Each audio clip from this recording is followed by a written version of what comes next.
Buenos días, doctor y compañeros presentes. El día de hoy, como grupo 3, les hablaremos sobre la cavidad bucal y la región lingual.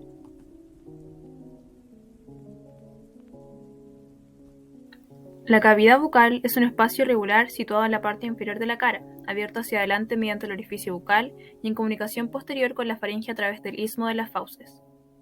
La cavidad oral está dividida por las arcadas o arcos gingivodentales en dos partes, una periférica, que corresponde al vestíbulo oral, y otra central, que es la cavidad oral propiamente tal. Esta cavidad tiene un rol fundamental en la masticación de los alimentos, junto con la articulación temporomandibular y la musculatura masticatoria. También participa en la deglución junto con la lengua y además posee una función de fonación con la acción de la lengua y de la dentadura. Tanto el maxilar como la mandíbula se encuentran revestidos por una mucosa muy adherente, densa y de color rosa, denominada encía o gingiva. Esta encía se continúa por un lado con la mucosa de las mejillas y labios a lo largo de los canales vestibulares, y por otro lado con la mucosa del paladar duro superiormente y con el suelo de la cavidad bucal inferiormente. Cada diente está rodeado por la mucosa gingival, especialmente alrededor del orificio alveolar. Como parte de los arcos gingivodentales encontramos a los dientes, los cuales corresponden a órganos de consistencia muy dura y de color blanco amarillento, implantados en los alveolos dentales del maxilar y de la mandíbula. Cada diente se compone de tres partes: la raíz, incluida en el alveolo dental, la corona, que sobresale del borde alveolar, y el cuello, por el cual la raíz se une a la corona. Además, está excavado por una cavidad central, denominada cavidad pulpar, que se abre por un orificio situado en el vértice, en donde se encuentra la pulpa dental. La cavidad pulpar está rodeada por una sustancia dura de color amarillo, denominada dentina. A su vez, la dentina está recubierta en la corona por un tejido transparente y aún más duro, que es el esmalte, y en la raíz por un tejido resistente amarillo y opaco, denominado cemento. Existen dos tipos de dentición, que corresponden a la temporal, constituida por 20 piezas dentales, y la permanente, que cuenta con 32 piezas. Estas piezas dentales pueden ser clasificadas según la forma que presenten en incisivos, caninos, premolares y molares.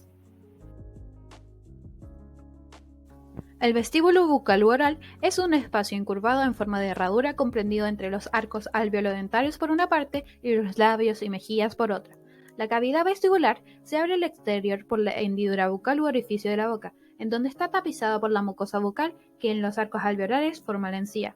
La mucosa se refleja desde las mejillas y los labios hacia los arcos alveolares, formando los canales vestibulares superior e inferior, los cuales presentan anteriormente sobre la línea media un repliegue mucoso, el frenillo del labio, siempre más saliente en el labio superior que en el inferior.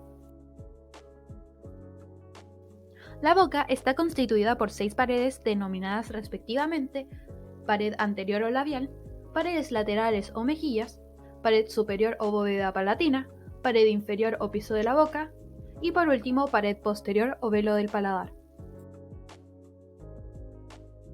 La pared anterior está constituida por los labios, los cuales rodean el orificio bucal. Externamente se encuentra cubierto por piel e internamente por mucosa. Esta pared, desde la superficie hasta profundidad, se encuentra constituida por 4 capas superpuestas que corresponden a la piel, plano muscular, capa glandular y mucosa. La piel es la capa más superficial, la cual es gruesa y posee abundantes folículos pilosos con glándulas sebáceas y sudoríparas. El plano muscular se encuentra íntimamente adherido a la dermis cutánea y está constituido por un músculo constrictor correspondiente al orbicular de los labios, y un grupo de los fascículos musculares dilatadores que son el músculo canino, buccinador, cuadrado del mentón, elevadores superficiales y profundos del ala de la nariz y del labio superior, cigomático mayor y menor, risorio de Santorini, triangular de los labios y platisma. Capa glandular. Por debajo del plano anterior existe una submucosa compuesta de un tejido celular poco denso donde se localizan abundantes formaciones salivales, cuyos conductos excretores se abren a la mucosa labial. Por último, tenemos a la mucosa. Es la capa más profunda de la cual se adhiere firmemente a la capa glandular. Paredes laterales o mejillas. Comparten la misma estructura que los labios con los que se continúan y complementan. Sus principales músculos son los buccinadores. Las mejillas, en conjunto con los labios, actuarán como un esfínter bucal, que empujará la comida desde el vestíbulo bucal hacia el interior de la cavidad. Desde esta parte en adelante, el buccinador en conjunto con la lengua será encargo de que el bolo alimenticio se mantenga en superficie oclusal de masticación. Se encuentra constituida por las siguientes estructuras. La piel es muy fina y ricamente vascularizada, está cubierta de vello en el niño y en la mujer, y con pelos en el hombre. Además posee abundantes glándulas sudoríparas y sebáceas. Tejido celular subcutáneo. Contiene un panículo adiposo que sobresale en el niño y en el obeso. En él se pierden los fascículos musculares que forman el módulus. Por otro lado, caracteriza a esta pared de la boca la bola adiposa de Bichat, almohadilla grasosa muy desarrollada en los primeros años de vida, donde se desempeña un papel en los movimientos de succión. Capa músculo-aponeurótica, representada por el músculo buccinador cubierto superficialmente por una aponeurosis de espesor irregular. La mucosa, lisa en boca abierta y surcada por finos pliegues en situación opuesta, está íntimamente adherida a la cara interna del buccinador por tractos conjuntivos que impiden su deslizamiento. Pared superior o bóveda palatina. Se encuentra prolongada hacia atrás por el velo del paladar. Tiene forma de herradura hacia posterior, limitada adelante y lateralmente por las apófisis alveolares de los maxilares. Comienza en la base de la úvula hasta la papila palatina. Su límite con el paladar blando se establece por el cambio de color de las mucosas. En el paladar duro tiene una coloración roja blanquecina y el blando presenta un color rojo con tonos amarillentos. Está constituida por la mucosa, que es la capa más superficial y gruesa, unida al periósteo por tractos conjuntivos, que son la mezcla de tejido adiposo con glándulas mucosas. En la línea media y sobre la cara interna de la apófisis alveolar, la submucosa está formada por el tejido conjuntivo. En esta capa es más notoria la distinción en casos inflamatorios y favorece la infiltración anestésica. La capa glandular es muy abundante en la zona posterior del paladar, formada por numerosos grupos de glándulas de tipo salival, que llegan hasta el nivel de una línea horizontal ficticia trazada de canino a canino. Por último, el esqueleto óseo, representado por las apófisis palatinas de los maxilares, articuladas con las láminas horizontales de los huesos palatinos. En ángulos posterolaterales de la bóveda palatina se encuentran los agujeros palatinos posteriores. Detrás de estos, los agujeros palatinos accesorios, y detrás de los incisivos centrales se encuentran el agujero palatino anterior. Pared inferior o piso de la boca. Incluye todas las partes blandas que forman inferiormente a la cavidad bucal, limitado anteriormente por el cuerpo de la mandíbula y posteriormente por el hueso hyoides. Está constituida por piel y aponeurosis cervical superficial. Las encontramos como las capas más superficiales. Capa muscular, constituido por ambos vientres y tendón intermedio del digástrico, el estiloioideo, el miloioideo y el hiogloso. El vientre posterior del digástrico, junto con el asta mayor del hueso hyoides, delimitan el ángulo de Beckler, donde se puede visualizar como el músculo hiogloso oculta la arteria lingual. Por último tenemos al plano glandular, que contiene a la glándula submandibular en un compartimiento osteofibroso. Por último tenemos a la pared posterior o velo del paladar. Es un tabique músculo membranoso que se continúa hacia atrás y abajo con la bóveda palatina. Esta se eleva durante la deglución y separa la cavidad bucal de la faringe. Tiene forma cuadrilátera. Se encuentra constituida por aponeurosis, que es una lámina fibrosa formada por expansiones tendinosas de los músculos peristafilinos externos y abarca el tercio anterior de la longitud total del velo.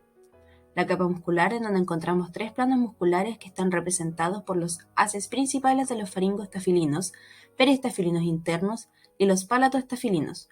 Estos ocupan la porción media del paladar. La capa glandular está compuesta por la capa superior, que se encuentra diseminada entre los fascículos musculares, y la inferior, que es muy abundante en glándulas de tipo salival. Por último, la mucosa de la cara superior es prolongación de la mucosa nasal. Presenta una superficie desigual de color rojiza y con un espesor delgado. Se fusiona con la mucosa oral. Y la mucosa de la cara inferior establece diferencias con la que tapiza al paladar óseo, al presentar mayor delgadez, distinta tonalidad y una débil adherencia al plano aponeurótico. El tejido submucoso es laxo y se extiende hacia la úvula.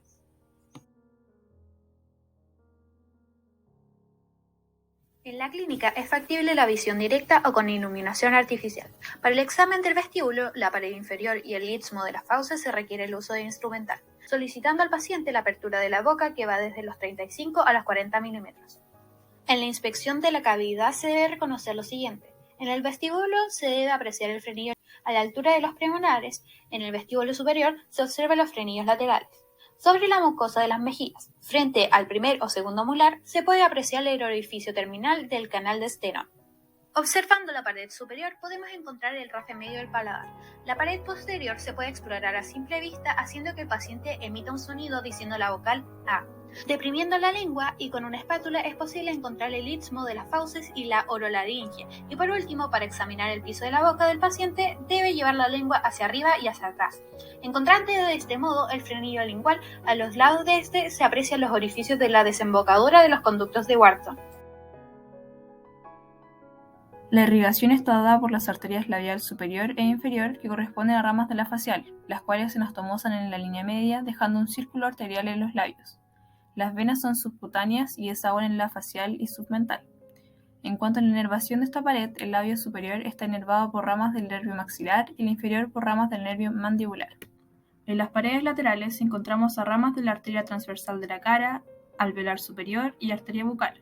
En cuanto a las venas, estas terminan en la facial, temporal superficial y el plexo pterigoideo. La inervación de esta pared está dada por los nervios motores, que son ramas del facial, y los sensitivos vienen del nervio bucal y del suborbitario. De la pared superior o bóveda palatina podemos observar que del agujero palatino posterior da la arteria palatina mayor, la cual se anastomosa a nivel de la fosa incisiva con la arteria nasopalatina. Las venas desaguan en el plexo pterigomaxilar y son satélites de las arterias de esta zona. En cuanto a la inervación, está dada por el nervio palatino anterior, que inerva gran parte del paladar, y el nervio nasopalatino, el cual inerva la mucosa de la región retroincisiva. En la pared inferior encontramos a la arteria lingual, a las venas linguales y a los nervios hipogloso y lingual. Este cruza el conducto de Wharton antes de terminar en la mucosa lingual y surco gingivolingual. En la pared posterior tenemos a las arterias, que son ramas de la palatina descendente, inferior y faringe inferior. Después tenemos a las venas. Una parte desagua en la vena yugular interna y el resto en el plexo pterigomaxilar. Y por último, los nervios, la cual la zona sensitiva está inervada por los nervios palatinos, que son ramas de la maxilar. Las arterias de los dientes del maxilar vienen desde la arteria alveolar superior posterior, rama de la arteria maxilar y de las arterias alveolares superiores anteriores. Estos se encuentran inervados por los nervios alveolares superiores, ramos del nervio maxilar. Por otro lado, las arterias de los dientes de la mandíbula proceden de la arteria alveolar inferior, rama de la maxilar, y están inervados por el nervio alveolar inferior, ramo del nervio mandibular. La amigdalitis es una inflamación de las amígdalas ocasionada por infección de un virus o en ocasiones por la bacteria Streptococo del grupo A. Algunos síntomas son hinchazón de las amígdalas, dolor de garganta, voz rasposa o ronca, mal aliento y dificultad para tragar. El tratamiento varía desde remedios caseros como la ingesta de líquido, ingerir alimentos confortables y hacer gárgaras, hasta procedimientos quirúrgicos de extracción. Por último, hablaremos del labio leporino, que corresponde a una anomalía en donde el labio no se forma completamente durante el embarazo. Este recibe distintos nombres según su ubicación y grado de compromiso del labio. Una hendidura en un lado del labio que se extiende hasta la nariz se denomina unilateral completa, y una hendidura en ambos lados del labio que se extiende y compromete la nariz se denomina bilateral completa.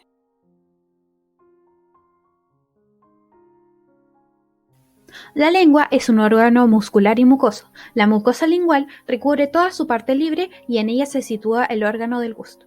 Los músculos de la lengua le confieren una gran movilidad, gracias a la cual intervienen en la masticación, la deglución y la fonación. Este órgano comprende dos partes. Una se denomina raíz de la lengua y es inferior al plano trazado por el surco alveolo-lingual. La otra, que es superior, se halla recubierta por la mucosa y recibe el nombre del cuerpo de la lengua. Esta es la parte libre. La raíz de la lengua, base de la lengua, es el tercio dorsal que se apoya en el suelo de la boca. Los dos tercios anteriores de la lengua forman el cuerpo de la lengua. La porción anterior del cuerpo, puntiaguda, es el ápice de la lengua. El cuerpo y el ápice son extremadamente móviles. El dorso de la lengua, cara dorsal, es la superficie posterior de la lengua, que incluye el surco terminal. La lengua normalmente muestra un color apagado, húmedo y brillante. Su porción anterior debe presentar una superficie lisa y suave, aunque sembrada de papilas y pequeñas fisuras. La superficie de la porción posterior deberá ser suave, ligeramente irregular o arrugada y provista de una mucosa más fina que la anterior. La mucosa lingual está constituida por un epitelio plano estratificado no queratinizado y por una dermis espesa y densa, denominada aponeurosis lingual.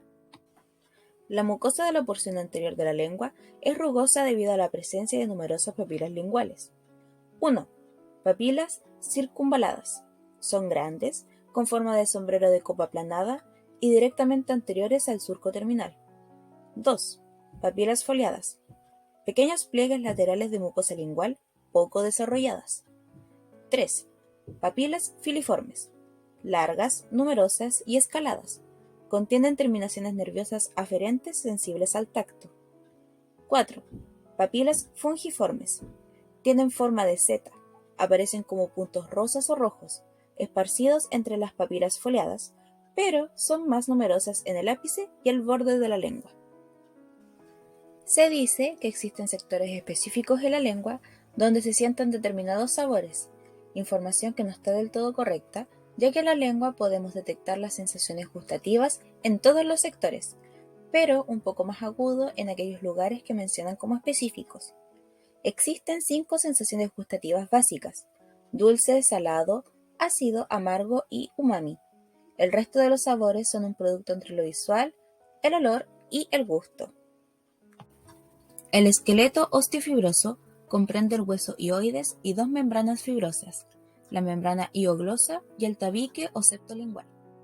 La membrana hioglosa se extiende en sentido transversal, desde el borde superior del hioides, entre las 2 astas menores, hasta la porción posterior de la lengua. El tabique lingual se inserta por su base en la parte media de la cara anterior de la membrana hioglosa y en el borde superior del hueso hioides.